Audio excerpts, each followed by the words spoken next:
여러분 안녕하십니까? 이제 오늘과 내일 이틀만 지나면 더불어민주당 이재명 정권 첫 해인 2025년을 끝내고 이재명 정권 2년차인 2026년에 들어갑니다. 올해 6월 현 정권이 출범한 뒤 약 7개월 동안 대한민국은 정치, 경제, 사법, 외교, 안보, 언론 등 거의 모든 분야에서 엄청나게 달라졌습니다. 물론 나쁜 쪽으로 달라졌습니다. 개인이든 조직이든 국가든 무언가 의미 있는 것을 만들어내려면 오랜 시간의 피와 땀, 고심이 필요합니다. 하지만 그것을 무너뜨리는 것은 정말 한순간이라는 것을 이재명 정권 들어 아주 절감하고 있는 국민이 적지 않을 것입니다. 이재명 정권과 집권 여당인 더불어민주당의 폭주를 비판할 때 자주 등장한 새로운 표현이 전체주의라는 표현이었습니다. 특히 중공, 다시 말해서 중국 공산당식 전체주의라는 말이 부쩍 자주 들리고 있습니다. 제1야당인 국민의힘은 이재명 정권의 집권 여당인 더불어민주당이 다수 의석을 무기로 사법 파괴 5대 악법과 국민 입틀막 3대 악법 등 8대 악법을 밀어붙이고 있다면서 8대 악법은 야당과 국민의 입을 틀어막고 사법부를 장악하며 정권의 직속 수사기관을 강화하고 언론의 자유를 억압하는 전체주의 체제구축법이라고 비판하고 있습니다. 국힘이 8대 악법으로 규정한 법안 중 사법 파괴 5대 악법은 소위 내란죄 전담재판부 설치 특별법, 판검사가 법 해석을 왜곡한 것으로 판단되면 형사처벌한다는 법 왜곡죄 신설법, 대법원을 현재 14명에서 26명까지 늘리는 대법관 정원법, 재판에 대한 헌법 소원을 허용해서 사실상 사심제를 도입하는 사심제 도입법, 공수처의 권한을 대폭 강화하는 공수처법 개정안입니다. 또 국민 입틀막 3대 악법은 정당 현수막 설치 제한법, 언론사와 유튜버 등에 대한 징벌적 손해배상제 도입법, 필리버스터 요건 강화법입니다. 이 가운데 내란재판부 설치법은 장동혁 국힘 당대표의 헌정사상 최장인 24시간 필리버스터라는 초인적 투혼이 종료된 23일 민주당 주도로 국회 본회의에서 강행 처리했습니다. 이어 다음 날인 12월 24일에는 초유의 빅브라더식 입틀막법이라는 비판을 받고 있는 정보통신망법 개정안도 통과됐습니다. 집권민주당은 이 두 법안에 이어 필리버스터를 실질적으로 무력화하는 내용의 국회법 개정안, 대법원이 위헌 소지가 있다고 지적한 법 왜곡죄 법안 등 나머지 문제 법안들도 올해 말과 내년 초에 걸쳐 국회에서 잇따라 통과시키겠다는 움직임을 보이고 있습니다. 이와 함께 엄청난 국민 세금을 낭비해가며 노골적으로 편향 수사를 자행해온 내란, 김건희, 해병특검 등 3대 특검의 뒤를 잇는 2차 종합특검법도 조만간 처리할 방침입니다. 이재명 정권 출범 전부터 이어져온 민주당의 입법 폭주를 윤석열 정권에서는 대통령 거부권으로 간신히 막았지만 이제는 어떤 제동장치도 없이 폭주 기관차가 달리고 있습니다.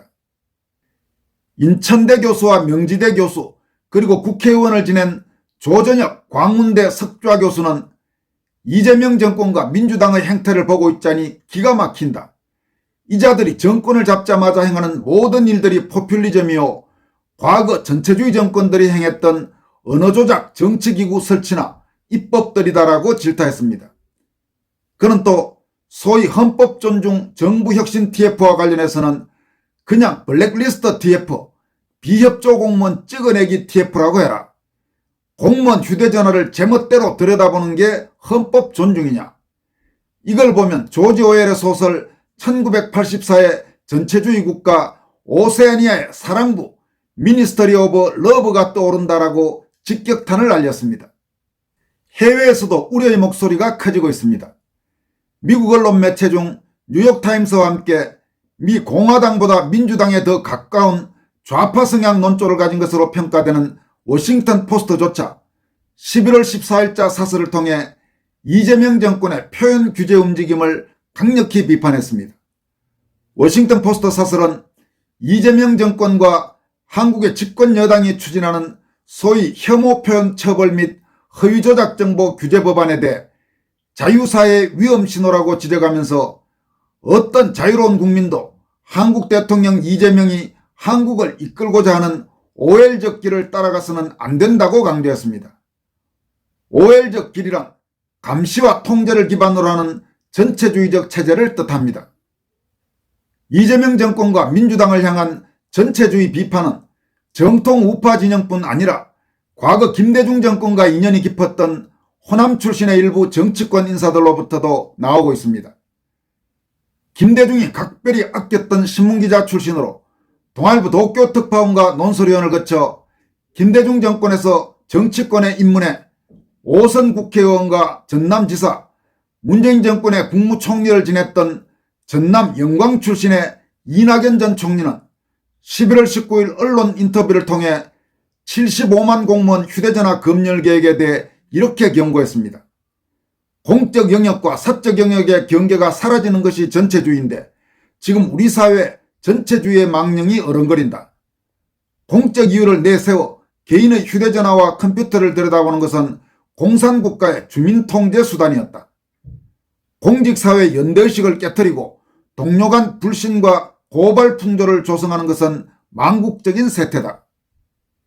또 김대중 정권에서 국정상황실장과 국회의원을 지낸 전남 고흥 출신의 장승민 전 의원은 9월 29일 민주당이 검찰청 해체와 중대범죄수사청 및 공소청 신설이 담긴 정부조직법 개정안을 강행 처리하자 중공식 독재, 공안체제 포석이라며 신랄하게 비판했습니다.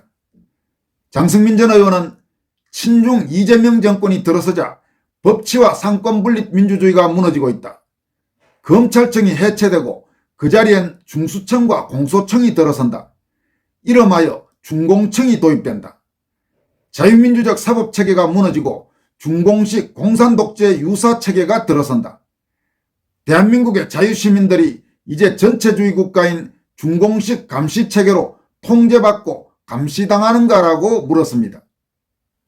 중공식 전체주의의 망령은 정치, 사법, 언론뿐만 아니라 경제 분야에서도 논란이 되고 있습니다. 조폭, 양아치 같은 강도 높은 표현까지 나왔습니다. 송원석 국민의힘 원내대표는 12월 19일 원내대책회의에서 김용범 대통령실 정책실장이 주요 대기업을 불러 기업이 해외에서 벌어들인 달러를 국내로 더 들어오게 하는 방안을 논의했다고 한다.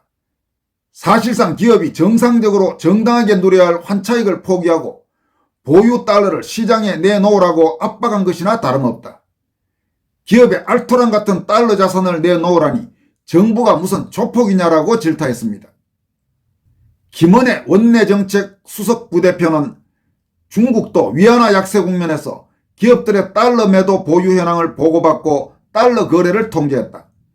이 정부는 급할 때 따라가는 나라가 전체주의 국가인 중국이냐? 언제는 미국에 투자하라 달러를 벌어오라더니 미국은 모르겠고 이제는 달러를 가져오라는 이재명 정부는 노점상 자리세 뜯는 양아치와 무엇이 다르냐라면서 직설적으로 전체주의를 언급했습니다. 어디 이것뿐입니까? 이재명 정권의 경제정책 실패와 과도한 돈풀기 정책, 한국의 미래에 대한 불안감 확산으로 미국 달러, 유럽 유로, 영국 파운드, 중국 위안화, 동남아 각국 통화 등 일본 엔화를 제외한 거의 모든 외국 통화에 대해 원화 가치가 폭락, 다시 말해서 원화 환율은 폭등하자 이른바 환율 방어를 하겠다면서 국민의 노후와 직결되는 국민연금까지 마구 동원하고 있습니다. 해외 선진국은 물론이고 한국의 과거 어떤 정권에서도 꿈도 꾸지 않았던 무지막지한 정책입니다. 국민연금이 어느 특정 정권의 쌈짓돈입니까? 만약 국민연금이 본래 취지와 무관한 환율 방어에 동원돼 큰 손실을 보고 그 때문에 우리 국민의 노후 연금 자산에 악영향이 발생한다면 그 책임은 과연 누가 질 것입니까? 이재명 정권이 보이스피싱 범죄 예방 등을 명분으로 12월 23일부터 도입한 휴대전화 개설 때 안면 인식 의무화는 심지어 정치적으로 민주당을 지지하는 국민 중 상당수도 반발하고 있는 그야말로 중공식 전체주의 색채가 아주 농후한 정책입니다. 검사 출신인 주진우 국민의힘 의원은 안면인식 의무화는 전 세계에서 중국만 유일하게 도입한 제도라면서 필수품인 휴대전화를 매개로 통신사들이 모든 국민의 얼굴 정보를 수집하는 중국식 안면인식 의무화는 심각한 인권 침해 등 많은 부작용이 우려된다고 비판했습니다. 이미 몇 년 전부터 중공식 디지털 전체주의 위험성을 꾸준히 경고해온 송재윤 캐나다 맥메스터 교수는 목소리를 높여서 다음과 같이 강조하고 있습니다. 전후좌우 일말의 견제도 없이 일당 독재의 단일체로 질주하는 중국 공산당 정권이 급기야 최첨단 디지털 감시체계를 갖추게 되었다. 중국의 감시체계는 이미 아시아와 아프리카의 권위주의 정권에 수출되고 있다. 전 세계 독재 정권이 중국식 모델을 따라 인민을 감시하고 반대자를 색출한다. 여러분, 이재명 정권 출범 후 과거라면 상상도 하기 어려운 좌익 집권 세력의 도를 넘은 폭주가 지금 대한민국에서 연일 이어지고 있습니다. 우리는 과연 중공식 전체주의 망령에서 자유롭습니까? 점점 자유롭기는커녕 중공식 전체주의의 망령이 휘몰아친다는 그런 느낌을 지울 수가 없습니다. 다음 소식입니다. 국민의힘 장동혁 대표가 이해운이 기획예산처 장관으로 지명된 것과 관련해서 우리가 당성을 최우선으로 해야 한다는 것이 오히려 더 중요하게 부각되는 국면이라고 생각한다, 이렇게 말했습니다. 장동혁 대표는 전남 해남군 현장 시찰에 앞서 기자들과 만나 질문을 받자 우리가 그동안 보수 가치를 확고히 재정립하지 못하고 당성이 부족하거나 해당 행위를 하는 인사들에 대해 제대로 조치하지 못했기에 이런 일들이 벌어졌다고 생각한다고 밝혔습니다. 그는 중도 확장은 중도 확장대로 하되 당을 배신하고 당원들의 마음에 상처를 주는 인사들에 대해서는 오히려 과감한 조치가 필요하다면서 보수 정당으로서 가치를 더 확고히 재정립하는 계기로 삼겠다고 강조했습니다. 국민의힘은 이재명이 이해운을 기획예산처 장관으로 지명한 직후 긴급 최고위원회의를 열어 이해운을 제명했습니다. 장동혁 대표는 더불어민주당에서 이재명 정부의 협치 행보에 국민의힘이 제명으로 화답했다는 취지로 비판한 데 대해서는 그 비판이 맞으려면 앞으로 이재명 정권이 경제정책을 어떻게 펼치는지 지켜보겠다면서 저희는 이해운 전 의원의 장관 기용이 여러 이슈를 덮고 무늬만 협치하는 모양을 갖추기 위한 것이라고 생각한다고 말했습니다. 그러면서 이해운 전 의원이 보여온 경제에 대한 가치관이 이재명 정부가 추진하는 경제정책과는 너무도 맞지 않는다. 어떤 의도로 발탁했고 앞으로 어떻게 경제정책을 펼쳐갈지 지켜보겠다고 덧붙였습니다. 장 대표는 이해운에 대해서는 장관직을 수락한 것에 개탄을 금할 수 없다면서 조금이라도 양지가 되면 자신이 가진 철학과 가치는 물론 동지들까지 버릴 수 있다는데 참담한 마음이라고 비판했습니다. 장 대표는 또 일부 기자들이 국민의힘도 중도 확장을 위한 인사 영입에 속도를 내야 하는 것 아니냐고 묻자 중도 확장 필요성은 누구나 공감하지만 아무런 가치와 철학 없이 상대 진영의 인사를 영입하는 것에 대해서는 조금 더 지켜봐야 한다고 언급했습니다. 이어서 잠시 볕이 드는 곳이라 해서 본인의 소신과 가치, 동지들을 버리고 지옥에라도 갈 수 있는 건 공감하기 어렵다고 지적했습니다. 한편 새누리당 중앙당 부대변인과 국회 보좌관 그리고 대통령실 행정관으로 근무했던 최윤석 씨는 이해운과 관련해서 다음과 같이 소개하고 있습니다. 내가 이해운 전 의원을 처음 본 것은 2007년 한나라당 대선 경선 당시 박근혜 후보 캠프였다. 매주 월요일 아침 전략회의에 실무자로 배석했는데 이해운 전 의원은 늘 지각에 짜증, 히스테리만 남기고 가던 사람이었다. 전문성이나 품격은 기억에 없고 불쾌감만 선명하게 남아있다. 정말 희한한 정치인이다라는 인상만 남았다. 18대 국회 등에서 보좌진으로 지켜보는 동안에도 경제전문가라는 말에는 단 한 번도 고개를 끄덕인 적이 없다. 정책이나 철학보다 자기 자리, 자기 생존에만 집착하는 그저 그런 의원, 앞뒤 가리지 않고 줄을 갈아타며 살아남는 모습에 국민 세비가 아깝다는 생각만 들었다. 그리고 이번에 그 인상이 틀리지 않았다는 확신을 얻었다.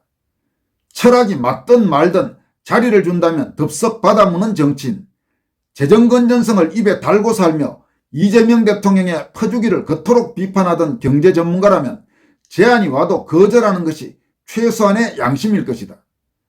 말로는 원칙, 행동은 자리. 이쯤 되면 신념 없는 정치의 전형이다. 청문회에서 똑똑히 보겠다. 과연 호텔 경제학을 비판할 수는 있는지, 아니면 또 침묵으로 자리를 지킬 것인지, 이렇게 아주 그동안 이혜훈을 많이 지켜본, 국회에서도 지켜보고 그리고 과거 박근혜 후보 캠프에서도 지켜봤던 최윤석 씨가 이혜훈의 행적을 아주 신랄하게 비판했습니다. 또 곽기성 작가는 이번에 국민의힘을 떠난 이혜훈에 대해서 역설적으로 감사의 뜻을 밝혔습니다. 이게 무슨 이야기인지 곽기성 작가가 지적한 내용을 전해드리겠습니다. 이혜훈에게 감사 인사를 전한다. 이혜훈은 우파에게 실로 엄청난 선물을 안겨주고 떠났다. 이혜훈은 우파 진영의 엘리트 정치인이란 작자들이 어떤 존재들인지 몸소 행동으로 보여주었다. 인생 이모작이나 꿈꾸는 배부른 강남 우파들, 장관 자리 하나를 위해서는 이념이나 정치적 신념 따위는 개나 저버리고 발가벗고 춤이라도 출 정치 치엇 니언들, 여기 아마 치엇 니언은 창자와 엿자의 약자 같습니다. 그것이 그들의 본질이자 정체였다. 이혜훈은 그런 올드 우파를 대표하면서 그들의 본질과 정체를 있는 그대로 폭로해 주었다. 이 폭로는 그들의 시대를 마무리 짓는 데 도움을 줄 것이다.